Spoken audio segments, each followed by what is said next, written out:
Hi everybody, welcome to Chemistry Zone Digital. My name is Ankur Goyal and you are at the right place if you really want to unlock your brain with a key to success in chemistry.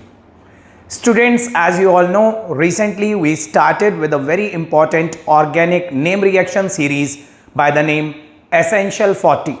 और इस series में हम 40 ऐसे बहुत important reaction mechanisms cover करने वाले हैं जो आपके जेई के exam as well as NEET के एग्जाम के लिए हाईली रेलेवेंट है। इस रेस्पेक्ट में हम लेक्चर नंबर 1 में ऑलरेडी पहला बहुत इंपॉर्टेंट नेम रिएक्शन कवर कर चुके हैं, एल्डोल कंडेंसेशन। आज उसी एल्डोल कंडेंसेशन का एक सबसेक्शन डिस्कस करने जा रहे हैं by the name cross aldol condensation. Cross aldol condensation पे स्टूडेंट्स कई बार आईआईटी जेईई में क्वेश्चंस पूछे गए हैं। आज हम कुछ क्वेश्चंस भी ट्राई करेंगे, but before we start with cross aldol condensation मैं आप लोगों को एक बार क्विकली रिकॉल करवा देता हूं कि एल्डोल कंडेंसेशन में हम लोगों ने क्या पढ़ा था। देखिए, आई टोल्ड यू कि aldol condensation aldehydes and ketones का रिएक्शन है, लेकिन इसमें सिर्फ ऐसे कार्बोनाइल कंपाउंड्स पार्टिसिपेट कर सकते हैं जिसमें कम से कम एक अल्फा हाइड्रोजन होना चाहिए। तो एल्डोल कंडेंसेशन की एक लिमिटेशन होती है स्टूडेंट्स कि in aldol condensation we have to take 2 molecules of such a carbonyl compound which contain at least 1 alpha hydrogen atom. For example CH3CHO, आपको पता है CH3CHO एसिटाल्डिहाइड में 3 अल्फा हाइड्रोजन एटम्स हैं। We just require 1 alpha hydrogen, तो definitely ये participate कर सकता है। हम इसके 2 मॉलिक्यूल्स लेते थे और जब हम इसे डाइल्यूट एल्कली की प्रेजेंस में रिएक्ट करवाते हैं, डाइल्यूट एल्कली मतलब डाइल्यूट NaOH या KOH कुछ भी ले सकते हैं। तो मैंने आपको एल्डोल में एक तो शॉर्टकट से भी प्रोडक्ट बनाना बताया था, एंड जब आप लोगों को शॉर्टकट समझ में आ गया था तो हम लोगों ने मैकेनिज्म भी डिस्कस करा था। एक बार क्विकली मैं आपको shortcut as well as mechanism दोबारा रिकॉल करवा रहा हूं स्टूडेंट्स, क्योंकि आज हम क्रॉस एल्डोल कंडेंसेशन जब पढ़ेंगे उसमें अगेन हमें उस मैकेनिज्म की जरूरत पड़ेगी। सो ध्यान से देखिए स्टूडेंट्स, आई टोल्ड यू कि जो भी आप 2 मॉलिक्यूल्स लेंगे उनमें से first molecule you have to write as it is on the product side. पहला मॉलिक्यूल जो भी आपने कार्बोनाइल कंपाउंड का लिया है वो प्रोडक्ट की तरफ एज इट इज बना दीजिए। इस तरह से बनाइए कि उसका O सामने की तरफ फेस कर रहा हो, और हम इस पहले मॉलिक्यूल के साथ दूसरा मॉलिक्यूल बिल्कुल एज इट इज इसके आगे लिखेंगे, but the only change is that कि दूसरे वाले मॉलिक्यूल का एक अल्फा हाइड्रोजन पिछले वाले के ऑक्सीजन के साथ ब्रैकेट में एनक्लोज कर देंगे। तो अगले वाले मॉलिक्यूल, जो पिछला वाला मॉलिक्यूल हमने लिखा उसका O सामने की तरफ था, नेक्स्ट वाले मॉलिक्यूल का एक H पीछे कर दिया ब्रैकेट में एनक्लोज, और आगे बचा CH2CHO। तो ये शॉर्टकट से हमारा प्रोडक्ट बना था। आई टोल्ड यू कि OH जब ब्रैकेट में लगा हुआ है तो इसका मतलब है कि वो पिछले वाले कार्बन के नीचे ब्रांचिंग में लगा हुआ है। तो हम इस मॉलिक्यूल को ऐसे भी लिख सकते हैं, and as you can see in this molecule इसमें 2 फंक्शनल ग्रुप एक साथ प्रेजेंट हैं।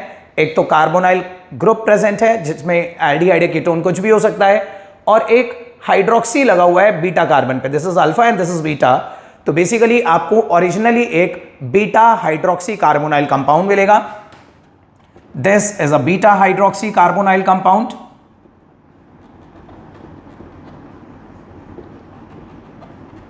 जिसे हम एल्डोल बोलते हैं।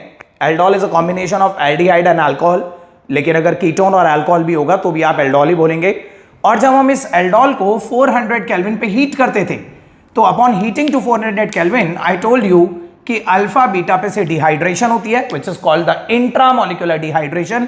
अल्फा पे से H निकलता है, बीटा पे से OH निकल जाएगा, एंड अल्टीमेटली जो फाइनल प्रोडक्ट होता है एल्डोल का स्टूडेंट्स, वो होता है alpha beta unsaturated carbonyl compound.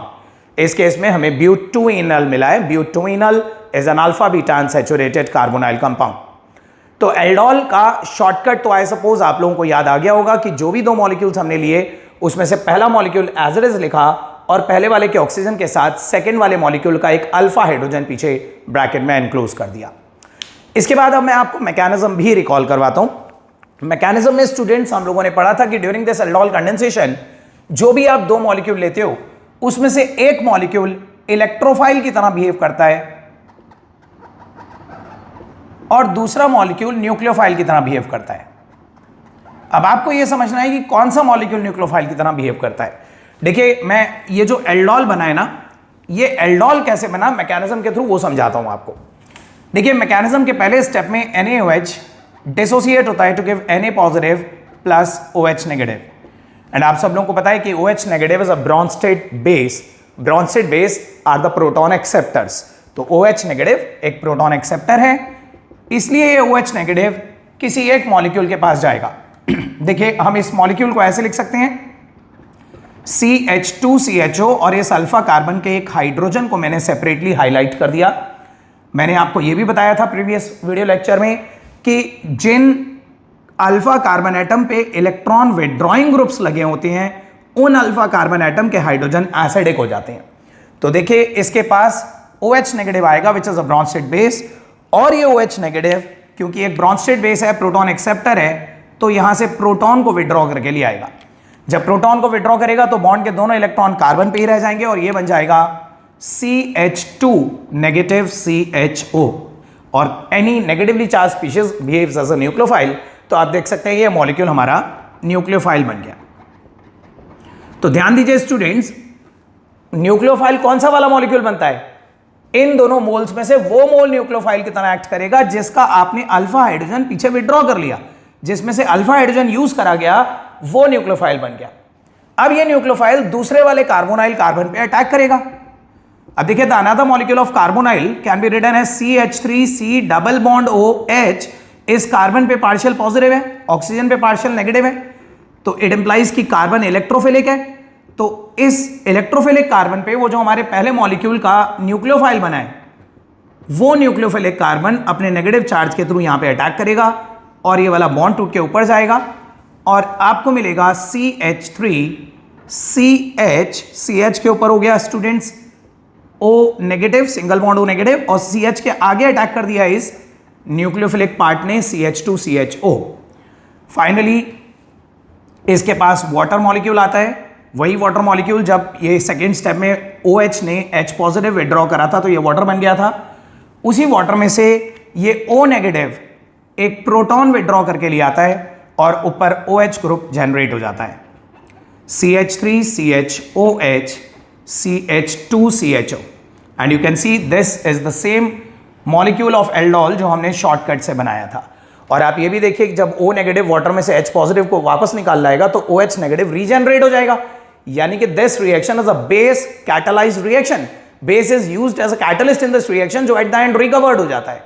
और फाइनली जब हम इस एल्डोल को हीट करते हैं तो अल्फा बीटा पे से डिहाइड्रेशन हो जाती है and this becomes CH3CH double bond CH so I suppose कि आप सब लोगों को मैकेनिज्म भी याद आ गया. ये मैकेनिज्म सिर्फ मैंने आज आपको याद दिलाया है. अपने प्रीवियस वीडियो लेक्चर में हमने इस मैकेनिज्म को डिटेल में ऑलरेडी डिस्कस कर रखा है. अब मैकेनिज्म को शॉर्टकट से भी रिलेट करिए. शॉर्टकट में मैंने क्या बताया आपको कि जो भी दो मॉलिक्यूल्स लेते हैं उसमें से पहला मॉलिक्यूल एज इट इज लिखते हैं, उसका O सामने की तरफ लिखते हैं, और जो सेकेंड हाफ में मॉलिक्यूल लिखते हैं उसका H पीछे की तरफ लिख देते हैं पिछले वाले के O के साथ. तो याद रखिएगा स्टूडेंट, जो सेकेंड हाफ में आपने मॉलिक्यूल लिखा है ना, जिसका अल्फा हाइड्रोजन आपने पीछे करा ब्रैकेट में, जिसका अल्फा हाइड्रोजन यूज कर रहे हो, ये सेकेंड हाफ में रखा हुआ मॉलिक्यूल एक न्यूक्लियोफाइल की तरह बिहेव कर रहा है. क्योंकि आप देखिए जिसका अल्फा हाइड्रोजन निकला था वही तो न्यूक्लियोफाइल बना था. इसका मतलब यहां पे आपने इसका अल्फा हाइड्रोजन पीछे करा है तो this part is acting as a nucleophile, और इस न्यूक्लियोफिलिक कार्बन ने दूसरे वाले कार्बन के कार्बोनाइल पे अटैक करा था. तो जो first half as it is लिखते हो वो इलेक्ट्रोफाइल होता है.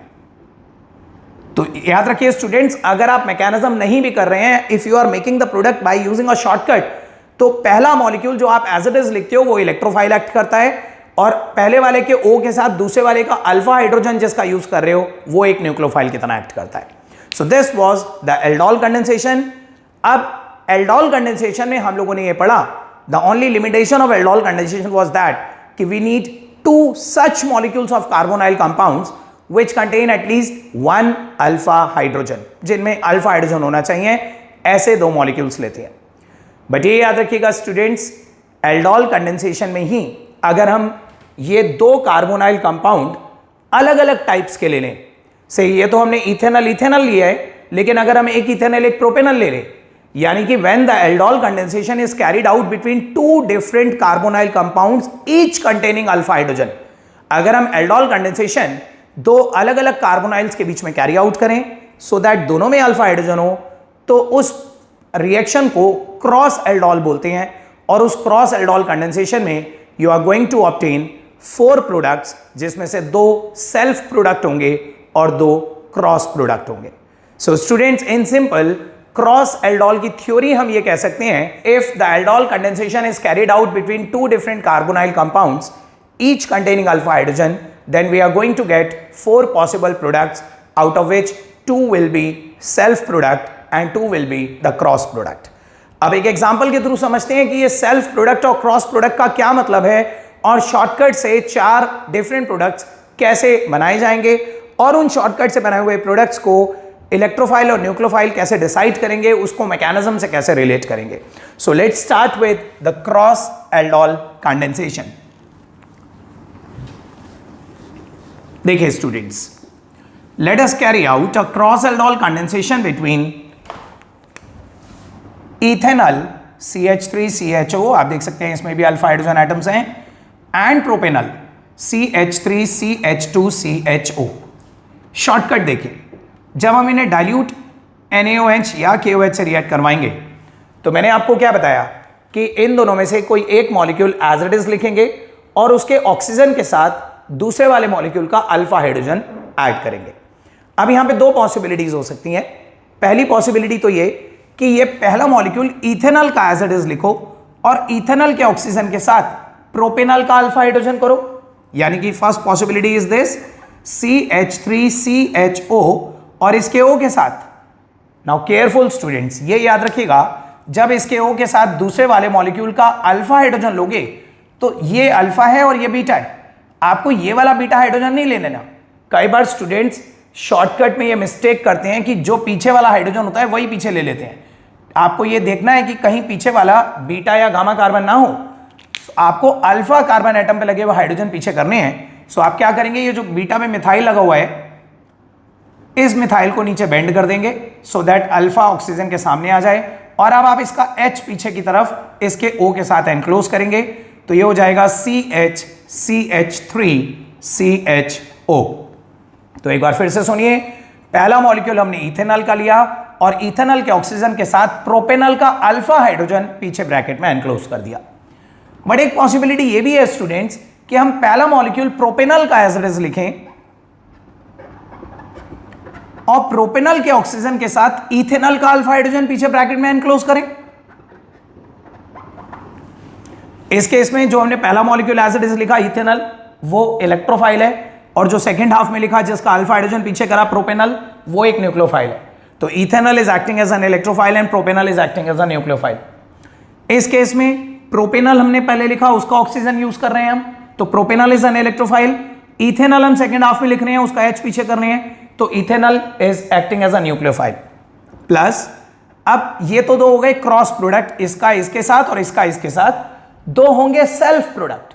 सेल्फ प्रोडक्ट का मतलब है कि ड्यूरिंग दिस रिएक्शन इथेनॉल की भी कुछ अमाउंट हमारे पास बीकर में होगी, तो एक पॉसिबिलिटी ये भी तो है ना कि इथेनॉल का एक मोल इथेनॉल के ही दूसरे मोल के साथ रिएक्ट कर जाए। इथेनॉल के साथ पहला मॉलिक्यूल भी इथेनॉल का लिखते हैं CH3CHO, और इसके ऑक्सीजन के साथ दूसरा मॉलिक्यूल इथेनॉल का, उसका अल्फा हाइड्रोजन पीछे कर देते हैं, आगे बचेगा CH2CHO।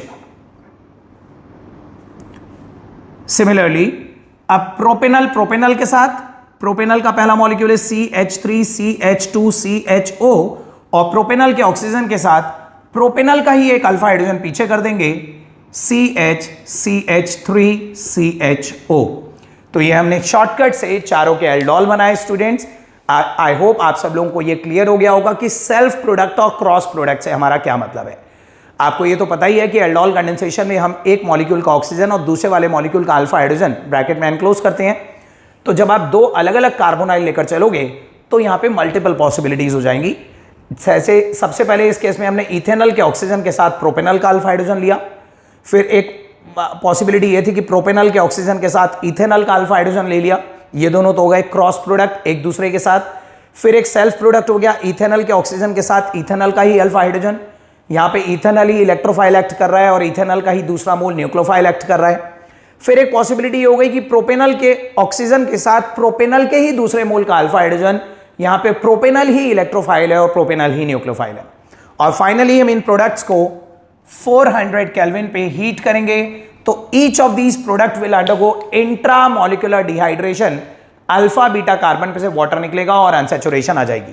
सबसे पहले मैं अल्फा बीटा मार्क कर दूं आपके सामने, ये अल्फा और वो ब्रैकेट वाला कार्बन बीटा है जिसपे ब्रैकेट में OH लगा हुआ है। This is alpha, this is beta, this is alpha and this is beta. तो सबके अल्फा पे से H निकलेगा और बीटा पे से OH निकलेगा। पहले केस में आपको मिलेगा CH3 CH double bond CH3 CHO, ये इथेनॉल और प्रोपेनॉल से बनने वाला क्रॉस प्रोडक्ट है। दूसरे केस में आपको CH3 CH2 CH double bond CHCHO, इसमें आपने प्रोपेनॉल पहले लिखा था, इथेनॉल सेकेंड हाफ में लिखा था, ये भी एक क्रॉस प्रोडक्ट है। थर्ड केस में इथेनॉल इथेनॉल के साथ CH3 CH double bond CHCHO, यहां पे इथेनॉल ही इलेक्ट्रोफाइल था, इथेनॉल ही न्यूक्लियोफाइल था। और फोर्थ केस में प्रोपेनॉल प्रोपेनॉल से कॉम्बिनेशन से बनने वाला self product CH3 CH2 CH double bond CH CH3 CHO, ये प्रोपेनॉल ही इलेक्ट्रोफाइल है, प्रोपेनॉल ही न्यूक्लियोफाइल है। इन प्रोडक्ट्स के नाम भी एक बार सुन लीजिए स्टूडेंट्स।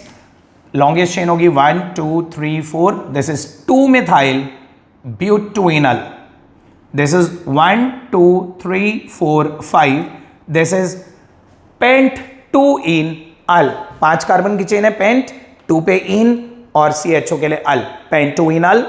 इस केस में देखिए 1 2 3 4, now come on you can try this name, this is but 2 en al, but 2 en al, 4 carbon की चेन है। और यहां पे देखिए स्टूडेंट्स 1 2 3 4 5, इन ईच केस हमें काउंटिंग कार्बोनाइल के कार्बन से स्टार्ट करनी है। So this is 2 methyl pent 2 en al. So this is the cross aldol condensation between ethanol and propanol, जहां पे इथेनॉल के ऑक्सीजन के साथ प्रोपेनॉल का हाइड्रोजन, प्रोपेनॉल के ऑक्सीजन के साथ इथेनॉल का हाइड्रोजन, इथेनॉल के ऑक्सीजन के साथ इथेनॉल का ही हाइड्रोजन और प्रोपेनॉल के ऑक्सीजन के साथ प्रोपेनॉल का ही हाइड्रोजन हमें मिला। ऐसे 4 प्रोडक्ट्स मिलते हैं, 2 क्रॉस और 2 सेल्फ प्रोडक्ट। हर एक केस में जो भी first half as it is लिखते हो वो इलेक्ट्रोफाइल होता है और जो सेकेंड हाफ में लिखते हो वो न्यूक्लियोफाइल होता है। सो स्टूडेंट्स, आई सपोज आपको क्रॉस एल्डोल कंडेंसेशन का ये रिएक्शन समझ में आ गया। अब नाउ क्रॉस एल्डोल कंडेंसेशन में एक और मॉडिफिकेशन करी जा सकती है। यहां तो हमने क्रॉस एल्डोल कंडेंसेशन 2 ऐसे मॉलिक्यूल्स के बीच में करा जिसमें दोनों में ही अल्फा हाइड्रोजन था। बट जस्ट इमेजिन कीजिए if we carry out a cross aldol condensation between 2 such molecules out of which 1 contains alpha hydrogen and 1 does not contain alpha hydrogen. अगर 2 ऐसे कार्बोनाइल कंपाउंड लें जिसमें से एक में तो अल्फा हाइड्रोजन है और एक में अल्फा हाइड्रोजन नहीं है, सपोज करो इथेनॉल एंड मीथेनॉल। देखो मीथेनॉल होता है HCHO फॉर्मेल्डिहाइड, एंड आप इसका स्ट्रक्चर देखिए स्टूडेंट, HCHO को हम CH2O भी लिख सकते हैं, दिस इज CH2O, ठीक है। सो ये इथेनॉल है, ये मीथेनॉल है।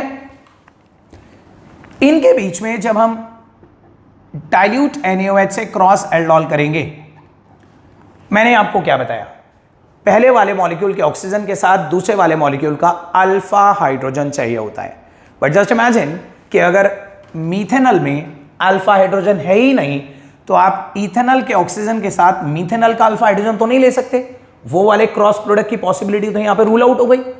लेकिन ये क्रॉस प्रोडक्ट तो बन सकता है ना कि हम मीथेनॉल के ऑक्सीजन के साथ इथेनॉल का अल्फा हाइड्रोजन ले लें, इथेनॉल में तो अल्फा हाइड्रोजन है, तो एक क्रॉस प्रोडक्ट तो ये बनेगा कि CH2O मीथेनॉल हमने पहले लिखा और मीथेनॉल के ऑक्सीजन के साथ इथेनॉल का अल्फा हाइड्रोजन ले लिया, आगे बचा CH2CHO। सो यहां पे फर्स्ट हाफ में लिखा हमने मीथेनॉल और सेकेंड हाफ में लिखा इथेनॉल प्लस। अब क्योंकि मीथेनॉल में अल्फा हाइड्रोजन नहीं है तो मीथेनॉल का मीथेनॉल के साथ सेल्फ प्रोडक्ट भी नहीं बनेगा, लेकिन इथेनॉल में तो अल्फा हाइड्रोजन है तो इथेनॉल का इथेनॉल के साथ सेल्फ प्रोडक्ट भी बन सकता है CH3CHO, और इसके O के साथ इसी के दूसरे मॉलिक्यूल का H पीछे, आगे बचेगा CH2CHO। This is the self product between ethanol and ethanol. अब देखिए स्टूडेंट्स, इस केस में हमने first half methanol as it is लिखा था, तो methanol is acting as an electrophile and ethanol is acting as a nucleophile. इस case में इथेनॉल ही इलेक्ट्रोफाइल है, इथेनॉल ही न्यूक्लियोफाइल है। इस केस में एक सेल्फ प्रोडक्ट और एक क्रॉस प्रोडक्ट रूल आउट हो गया क्योंकि इनमें से एक मॉलिक्यूल ऐसा है जिसमें अल्फा हाइड्रोजन नहीं है। अब अगर हम इस मॉलिक्यूल को 400 केल्विन पे हीट करते हैं तो it undergo dehydration, alpha beta unsaturation develop होगी, alpha beta, this is alpha and this beta. तो अल्फा पे से H निकलेगा, बीटा पे से OH निकलेगा, अल्फा बीटा के बीच में डबल बॉन्ड आ जाएगा। In this case you are going to obtain CH2 double bond CH this is propenal, propenal है ये। और एक इस केस में अल्फा पे से H और बीटा पे से OH निकलेगा, you are going to obtain CH3CH double bond CHO butenal. So propenal and butenal दो ही प्रोडक्ट मिलेंगे ऐसे क्रॉस एल्डोल कंडेंसेशन में जहां पे जो दो मॉलिक्यूल ऑफ कार्बोनाइल कंपाउंड्स आपने लिए हैं उनमें से एक कार्बोनाइल कंपाउंड में तो अल्फा हाइड्रोजन है, लेकिन एक कार्बोनाइल कंपाउंड में अल्फा हाइड्रोजन नहीं है। हाँ, अगर दोनों में अल्फा हाइड्रोजन होते तो आपको 4 पॉसिबल प्रोडक्ट्स मिलते, 2 सेल्फ और 2 cross. So students, this is a very important case. I suppose you are getting it. Aldol and cross aldol condensation दोनों ही बहुत इंपॉर्टेंट रिएक्शंस हैं। अब बिसाइड्स दिस, इसी क्रॉस एल्डोल या एल्डोल कंडेंसेशन में कई बार एक इंट्रामोलिकुलर एल्डोल कंडेंसेशन का भी कॉन्सेप्ट आपको देखने को मिल सकता है। देखिए, अब तक हमने क्या करा, जो हमने एल्डोल कंडेंसेशन या क्रॉस एल्डोल कंडेंसेशन करी उसमें 2 मॉलिक्यूल्स लिए, ठीक है। एक के कार्बोनाइल ने दूसरे के कार्बोनाइल पे अटैक करा, एक मॉलिक्यूल न्यूक्लियोफाइल बन गया, दूसरा मॉलिक्यूल इलेक्ट्रोफाइल बन गया, फिर उसने दूसरे पे अटैक करा। लेकिन कई बार ऐसा भी हो सकता है कि एक सिंगल मॉलिक्यूल के अंदर ही 2 कार्बोनाइल ग्रुप प्रेजेंट हो, जिसमें से एक कार्बोनाइल न्यूक्लियोफाइल बन जाए, दूसरा इलेक्ट्रोफाइल बन जाए, और एक ही मॉलिक्यूल का एक कार्बोनाइल दूसरे कार्बोनाइल पे अटैक कर दे। इसका एक बहुत ही इंपॉर्टेंट एग्जाम्पल देने जा रहा हूं स्टूडेंट्स, मैं आपको। This is a very important case. ये वाला जो पर्टिकुलर एग्जाम्पल मैं आपको देने जा रहा हूं, ये 2015 में आईआईटी के एग्जाम में पूछा गया था। देखिए, क्वेश्चन ये था कि एक आपको कार्बोनाइल कंपाउंड दे रखा था,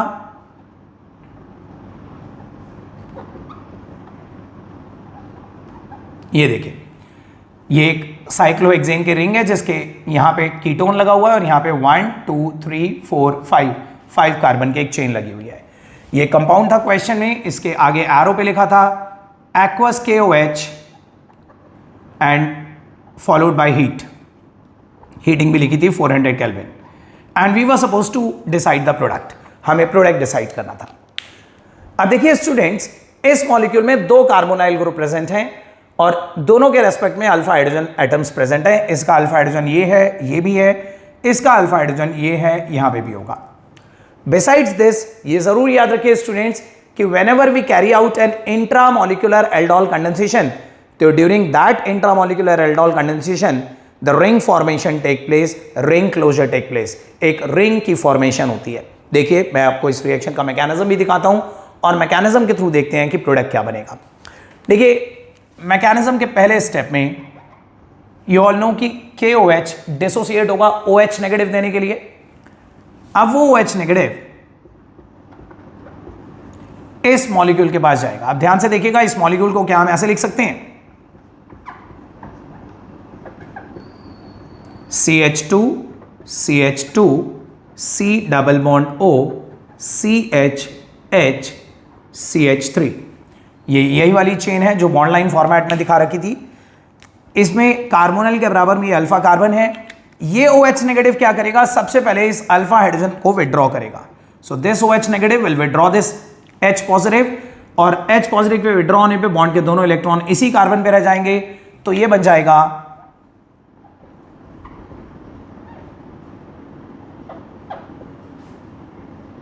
CH2 CH2 C double bond O CH negative CH3। तो देखिए, ये वाला कार्बोनाइल के एडजेसेंट वाला अल्फा कार्बन, ये तो बन गया न्यूक्लियोफाइल। अब हमने क्या पढ़ा था मैकेनिज्म में कि एक मॉलिक्यूल न्यूक्लियोफाइल बन जाता है और वो न्यूक्लियोफाइल दूसरे वाले कार्बोनाइल कार्बन के पॉजिटिव चार्ज पे अटैक करता है।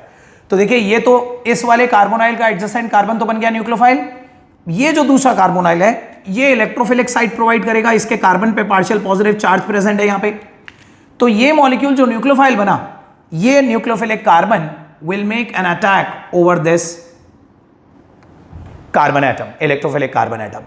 और जैसे ही ये कार्बन अपने नेगेटिव चार्ज के थ्रू इस पर अटैक करेगा तो देखिए स्टूडेंट्स क्या बनेगा, जैसे ये कार्बन इस पर अटैक करेगा तो इस कार्बन की एक वैलेंसी बढ़ेगी, यहां से एक बॉन्ड टूट के ऊपर चला जाएगा।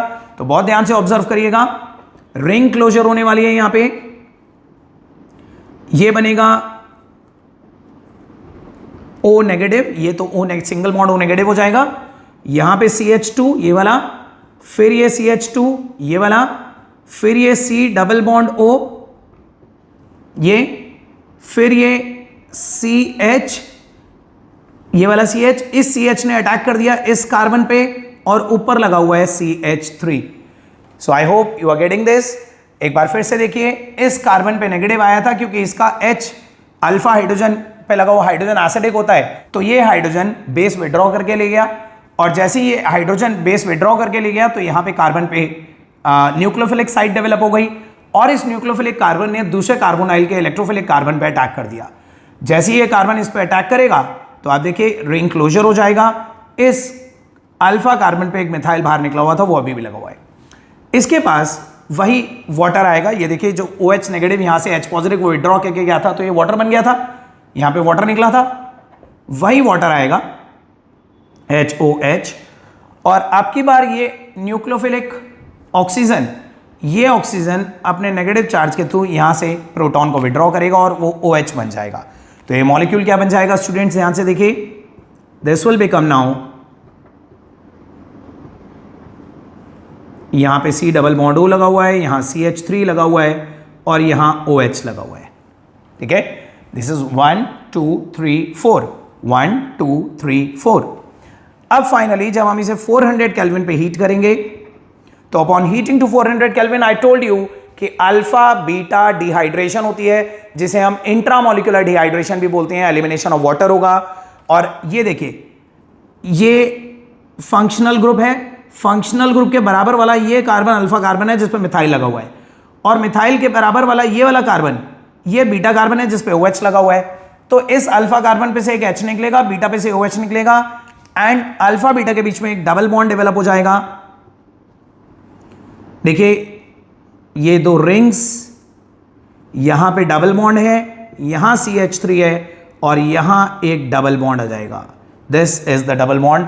ये अल्फा बीटा अनसैचुरेशन डेवलप हो गई, एंड यू कैन सी कि हम इनिशियली ओरिजिनल रिएक्टेंट में एक रिंग लेकर चले थे, लेकिन due to that intramolecular cross aldol condensation हमें रिंग क्लोजर के थ्रू एक 2 रिंग्स वाला बायसाइक्लो कंपाउंड मिल गया। Students this is a very important reaction, अक्सर इस क्रॉस एल्डोल कंडेंसेशन से रिलेटेड और इंट्रामोलिकुलर एल्डोल कंडेंसेशन से रिलेटेड एग्जाम्स में क्वेश्चंस पूछे जाते हैं। So I would suggest you to do an intense practice over this aldol and cross aldol condensation. Students, that's it for today. In our next video lecture from this Essential 40 series, we will again cover a third very important organic name reaction. Till then, have a great day. Stay blessed.